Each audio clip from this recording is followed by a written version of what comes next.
பத்தாவது, இது இன்சுலின் ரெசிஸ்டன்ஸை குறைக்கக்கூடியது. அதனால சர்க்கரை வியாதிக்காரங்க சாப்பிடலாம் அப்படிங்கிறது தான். இதுல கலோரி வேல்யூ வந்து ரொம்ப கம்மி தாங்க. வெறும் 100 கிராம் இந்த ஃப்ரூட் சாப்பிட்றோம் அப்படின்னு வைங்களேன், இதுல வந்து 60 கலோரி தான் கிடைக்குது. 3 கிராம் சூப்பரான ஃபைபர் கிடைக்குது. 1.5 கிராம் புரதச்சத்து நம்மளுக்கு கிடைக்குது. ஸோ பழங்கள் பொறுத்த வரைக்கும் என்னைக்குமே வந்து அதுல இருக்கக்கூடிய சுகர்ங்கிறது ஃப்ரக்டோஸ். இந்த ஃப்ரக்டோஸ் வந்து பெரிய அளவில் நம்மளுக்கு பாதிப்பை உண்டாக்காது. மிக அதிக அளவில் பழங்கள் சாப்பிட்டாதான் நம்மளுக்கு பிரச்சனையே தவிர பழங்கள் வந்து கொஞ்சமா சாப்பிட்றதுனால எந்த தப்புமே கிடையாது. அதனால சர்க்கரை வியாதிக்காரங்களும் கொஞ்சமா இதை சாப்பிடலாம். அஞ்சாவது மிக முக்கியமான விஷயம், இது ஒரு நல்ல ப்ரீபயோட்டிக்கா செயல்படுது.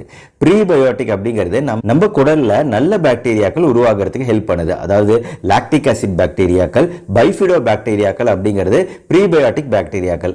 இந்த பாக்டீரியாக்கள் நம்ம குடல்ல இருக்கிறதுங்கிறது நம்மளோட குடலோட ஆரோக்கியத்துக்கு நல்லது. திடீர்னு ஒரு நாள் ஹோட்டலுக்கு போறோம், வெளியே சாப்பிட்றோம் அப்படிங்கும்போது இந்த மாதிரி பாக்டீரியாக்கள் தான் நம்ம குடலை பாதுகாக்கும். டயரியா போன்ற பிரச்சனைகள் ஏற்படாம, ஃபுட் பாய்சனிங் பிரச்சனை ஏற்படாம